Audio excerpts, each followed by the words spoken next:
ഇന്നത്തെ തെരച്ചിൽ ഏറെ നിർണായകമാകും എന്നുള്ളതാണ് ആ വിവരം. ശുചീകരണ തൊഴിലാളിയുടെ മൊഴിയുടെ അടിസ്ഥാനത്തിൽ അടയാളപ്പെടുത്തിയ ഏറ്റവും അവസാനത്തെ പോയിന്റായ 13-ൽ ആണ് ഇന്നത്തെ തെരച്ചിൽ. പ്രത്യേക അന്വേഷണ സംഘത്തിന്റെ തുടർ നീക്കവും ഇന്നറിയാം. KV ബൈജു ആണ് വാർത്തയുടെ വിശദാംശങ്ങളുമായി ചേരുന്നത്. ബൈജു, ഇന്ന് 13-ാം പോയിന്റിലേക്ക് എത്തുമ്പോൾ ഏതാണ്ട് പരിശോധന പൂർണ്ണമാകുന്നു. അതായത് 13 പോയിന്റുകളാണല്ലോ ഇതുവരെ അടയാളപ്പെടുത്തിയിരുന്നത്. ആ 13 പോയിന്റുകളും കവർ ചെയ്യുന്ന ഒരു സാഹചര്യമാണോ ഇന്നുണ്ടാകാൻ പോകുന്നത്?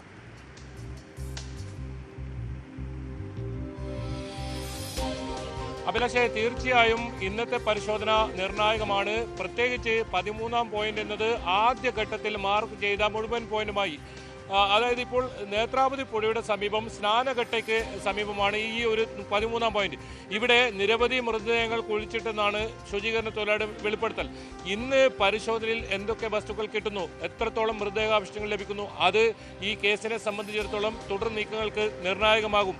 എന്തായാലും നേരത്തെ ലഭിച്ച അസ്ഥികൂടങ്ങൾ, അതുപോലെ തന്നെ 6-ാം പോയിന്റിൽ നിന്നും മാർക്ക് ചെയ്യാത്ത പോയിന്റിൽ നിന്നും ലഭിച്ച അസ്ഥികൂടങ്ങൾ, അതിൻ്റെ ഫോറൻസിക് പരിശോധനാ ഫലം, പ്രാഥമികമായ പരിശോധനാ ഫലവും ഇന്ന് ലഭിച്ചേക്കും. ഇത് സ്ത്രീയുടേതാണോ പുരുഷൻ്റേതാണോ അത്തരം കാര്യങ്ങളൊക്കെ അറിയാനുണ്ട്. അത് ഈ ഫോറൻസിക് പരിശോധനാ ഫലം വന്നാൽ മാത്രമേ കൂടുതൽ വ്യക്തത വരും. അതും ഇന്ന് നിർണായകമാണ്. ഒരു പക്ഷേ ഇന്ന് ഉച്ചയോടുകൂടി തന്നെ 13-ാം പോയിന്റിലെ പരിശോധന പൂർത്തിയാക്കി ഒരു വാർത്താ സമ്മേളനവും പ്രതീക്ഷിക്കുന്നുണ്ട്. എന്തൊക്കെയാണ് ഇതുവരെ നടത്തിയ പരിശോധനയിൽ കണ്ടെത്തിയിരിക്കുന്നത്. അതായത് 8 ദിവസമായിരിക്കുന്നു ഈ SITയുടെ മണ്ണ് കുഴിച്ചുള്ള പരിശോധന ആരംഭിച്ചിട്ട്. അതുകൊണ്ട് തന്നെ ആ 8 ദിവസത്തെയും ഇതുവരെയുള്ള അന്വേഷണ പുരോഗതി അത് ഇതുവരെ SIT പുറത്തുവിട്ടിട്ടില്ല. ഇന്ന് ഒരു പക്ഷേ അത്തരം കാര്യങ്ങളും SIT വിശദമാക്കിയേക്കും. കൂടുതൽ പരാതി വരുന്ന സാഹചര്യമുണ്ട്. അത്തരമൊരു സാഹചര്യത്തിൽ ഈ പരിശോധന ഇനി എങ്ങനെയാണ് മുന്നോട്ട് കൊണ്ടുപോവുക, അത് വളരെ നിർണായകമാണ്. ഒരു പക്ഷേ ഈ സ്വകാര്യ വ്യക്തികളുടെ സ്ഥലങ്ങളിലൊക്കെയാണ് ഇനി പരിശോധിക്കാനുള്ളത്. 14 മുതൽ അങ്ങോട്ടേക്ക് മാർക്ക് ചെയ്യാനുള്ളത്. 70ഓളം ഇടങ്ങളിൽ ഇത്തരത്തിൽ കുഴിച്ചിട്ടിട്ടുണ്ടെന്നാണ് ഈ ശുചീകരണ തൊഴിലാളിയുടെ വെളിപ്പെടുത്തൽ. അതുകൊണ്ട് തന്നെ കൂടുതൽ പരിശോധന നടത്തേണ്ടതുണ്ട്. ഈ ശുചീകരണ തൊഴിലാളി ചൂണ്ടിക്കാട്ടുന്ന മുഴുവൻ സ്ഥലങ്ങളിലും പരിശോധന നടത്തുമെന്നായിരുന്നു SIT സംഘം തുടക്കത്തിൽ പറഞ്ഞത്. ആ കാര്യത്തിൽ ഇനി എന്ത് തീരുമാനമാണ് എടുക്കുന്നത്, ഇനി പരിശോധന ഏത് രീതിയിൽ മുന്നോട്ട് കൊണ്ടുപോകും എന്നതൊക്കെ ഇന്നറിയാം. അത് തന്നെയാണ് ഇതിൽ ഏറ്റവും പ്രധാനം. ഈ കേസിനെ സംബന്ധിച്ചിടത്തോളം ഒരുപാട് തെളിവുകൾ ഇപ്പോൾ ലഭിച്ചിട്ടുണ്ട്. ഇനി ഈ സാക്ഷി ഇത്തരത്തിൽ തന്നെ ഈ ദൗത്യം ഏൽപ്പിച്ച ആളുകൾ, ഈ ഒരു പ്രവൃത്തി ഏൽപ്പിച്ച ആളുകൾ, അവരെക്കുറിച്ചുള്ള സൂചനകൾ നൽകിയിട്ടുണ്ട്. ഇനി അവരിലേക്ക് എത്തുമ്പോൾ, അവരെ ചോദ്യം ചെയ്യുമ്പോൾ അത്തരം കാര്യങ്ങളും അറിയാനുണ്ട്. ഏതായാലും ഇന്നത്തെ ദിവസം ഈ ധർമ്മസ്ഥലയിലെ കൂട്ടക്കൊലപാതക പരമ്പര കേസുമായി ബന്ധപ്പെട്ട് വളരെ നിർണായകമെന്ന് പറയേണ്ടി വരും. തീർച്ചയായും ബൈജു, ഒരു കാര്യം കൂടിയുള്ളത്, നമുക്കറിയാം ഈ ആ പ്രദേശത്തിൻ്റെ ഒരു പ്രത്യേകതയുണ്ട്. അങ്ങേയറ്റം ദുരൂഹത നിറഞ്ഞ ഇടമാണ്. അതോടൊപ്പം തന്നെ വനപ്രദേശങ്ങൾ അധികമായിട്ടുള്ള പ്രദേശമാണ്. അവിടെയൊക്കെ ഈ ശുചീകരണ തൊഴിലാളി ചൂണ്ടിക്കാണിച്ച പല സ്ഥലങ്ങളിൽ നിന്നും അസ്ഥികൂട ഭാഗങ്ങൾ ഒക്കെ ലഭിച്ചിട്ടുണ്ട് എന്നുള്ളതാണല്ലോ വിവരം.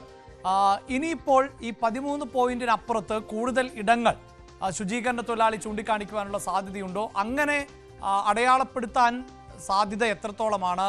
ഇനിയും അന്വേഷണം മുന്നോട്ട് കൊണ്ടുപോകേണ്ടതുണ്ട്, അല്ലെങ്കിൽ തെരച്ചിൽ മുന്നോട്ട് കൊണ്ടുപോകേണ്ടതുണ്ട് എന്നൊരു നിഗമനം SITക്കുണ്ടോ?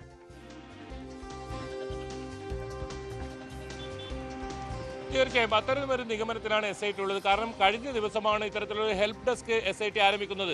ഇത്തരത്തിൽ പരാതി നൽകാൻ മുന്നോട്ട് വരുന്നവർക്ക് വേണ്ടി മംഗളൂരുവിലും ബെൽത്തങ്ങാടിയിലും ഒരു ക്യാമ്പ്, അതായത് പുതിയ പരാതികൾ വരുന്നത് സംബന്ധിച്ച് അവിടെയാണ് ഈ പരാതി സ്വീകരിക്കുന്നത്. അതുകൊണ്ട് തന്നെ ഈ അന്വേഷണം മുന്നോട്ട് കൊണ്ടുപോകാൻ തന്നെയാണ് SIT തീരുമാനം. ഒരു പക്ഷേ ഈ വനത്തിനകത്ത് മാർക്ക് ചെയ്യാത്ത സ്പോട്ടുകളുണ്ട്, അവിടെ ഒരു പക്ഷേ പരിശോധന നടത്തിയേക്കാം. കാരണം കഴിഞ്ഞ ദിവസം ഇത്തരത്തിൽ മാർക്ക് ചെയ്യാത്ത ഇടങ്ങളിൽ നിന്നാണ് ഒന്നിലധികം മൃതദേഹാവശിഷ്ടങ്ങൾ ലഭിച്ചത്. അതിൽ പൂർണ്ണ മനുഷ്യന്റെ അസ്ഥികൂടമുണ്ട്, ഒപ്പം 60ഓളം അസ്ഥികളും ലഭിച്ചിട്ടുണ്ട്. ആ പ്രദേശം വിശദമായ പരിശോധന നടന്നിട്ടില്ല. 11ാമത്തെ പോയിന്റിൽ നിന്നും 100 മീറ്റർ മാറിയാണ് ആ സ്ഥലം. അതായത് പൂർണ്ണമായും വനത്തിനകത്താണ് ഈ പ്രദേശം എന്നതും അതിൽ പ്രധാനമാണ്. അത് ശുചീകരണ തൊഴിലാളി ചൂണ്ടിക്കാട്ടിയ ഒരു സ്ഥലമാണ്. അവിടെ ഒരു ദിവസം മാത്രമാണ് പരിശോധന നടത്തിയത്. ആ പരിശോധനയിൽ തന്നെ ഞെട്ടിപ്പിക്കുന്ന ഒരുപാട് തെളിവുകളാണ് SITക്ക് ലഭിച്ചത്. ഒരു പക്ഷേ 13ാമത്തെ പോയിന്റ് കഴിഞ്ഞതിന് ശേഷം ഈ വനമേഖലയോട് ചേർന്ന് കിടക്കുന്ന ഇത്തരം പ്രദേശങ്ങളിലേക്ക് തെരച്ചിൽ വ്യാപിപ്പിക്കാനുള്ള ഒരു സാധ്യതയുണ്ട്. അതല്ല 14 മുതൽ പുതിയ മാർക്കിടുന്ന രീതിയിലുള്ള പ്രവർത്തികളിലേക്ക് കടക്കുമ്പോൾ 14ഉം 15ഉം നേരത്തെയൊക്കെ നമ്മൾ സൂചിപ്പിച്ചതുമാണ് ഈ ആരോപണ വിധേയനായ വ്യക്തിയുടെ എസ്റ്റേറ്റ് ആണ്. അവിടെ പരിശോധന ഉണ്ടാകുമോ?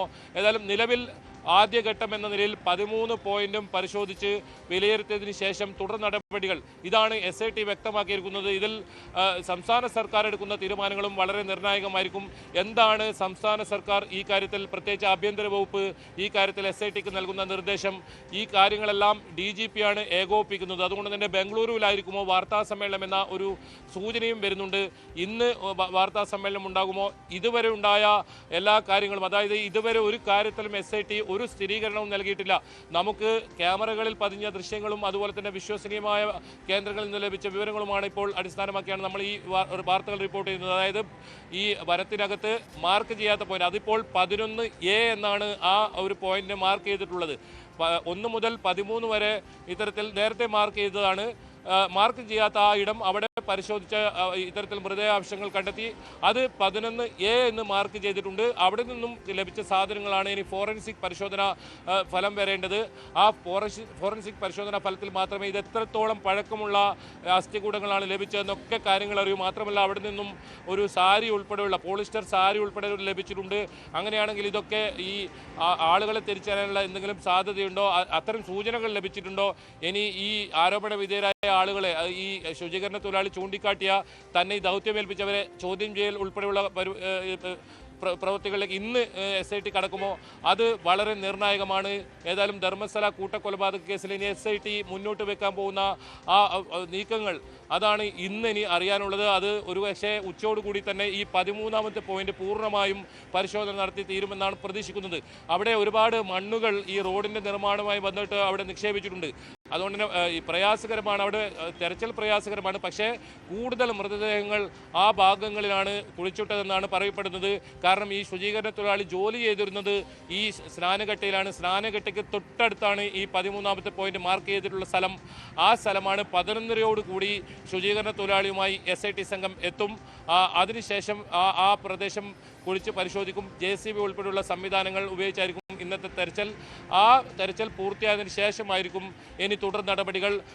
നമുക്ക് മനസ്സിലാക്കാൻ സാധിക്കുന്നത് വനത്തിനകത്തുള്ള തെരച്ചിൽ അത് തുടരാനുള്ള ഒരു സാധ്യതയാണ് നമുക്ക് ലഭിക്കുന്ന വിവരം. പക്ഷേ SIT എല്ലാം രഹസ്യ സ്വഭാവത്തിലാണ് ഈ പരിശോധന തുടക്കം അതാണല്ലോ ബൈജു, നമ്മൾ ഇക്കാര്യം ആവർത്തിച്ച് പറയുന്നതാണ്. വളരെ ശ്രമപ്പെട്ടാണ് നമ്മൾ ഈ ഇൻഫർമേഷനുകളെല്ലാം പ്രേക്ഷകരുമായി പങ്കുവെക്കുന്നത്, ദൃശ്യങ്ങളടക്കം എത്തിക്കുന്നത്.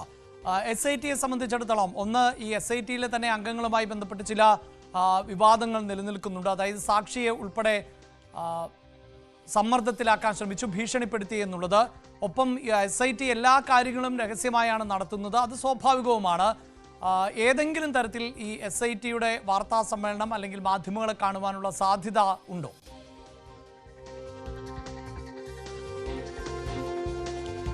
ഉണ്ട് അഭിലാഷേ. കാരണം ഇതുവരെ ഇതിന്റെ അന്വേഷണ പുരോഗതി പുറത്തുവിട്ടിട്ടില്ല.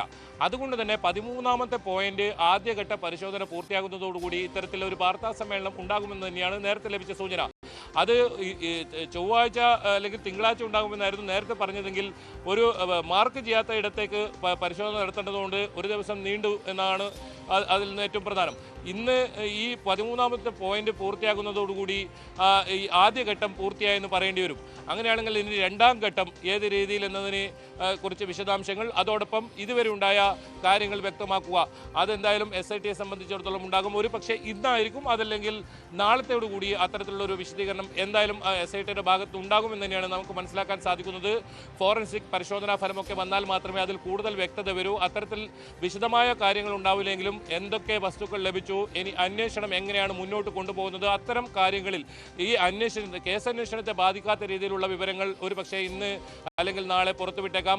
എന്തായാലും ഈ അഭിലാഷ് സൂചിപ്പിച്ചതുപോലെ തന്നെ ഈ കേസിൽ ഏറ്റവും നിർണായകമായ ഒരു ഘട്ടത്തിലൂടെയാണ് ഇപ്പോൾ കടന്നു പോകുന്നത്. വലിയ ആരോപണങ്ങളാണ്, വലിയ വെളിപ്പെടുത്തലാണ് ഉന്നയിച്ചിട്ടുള്ളത്.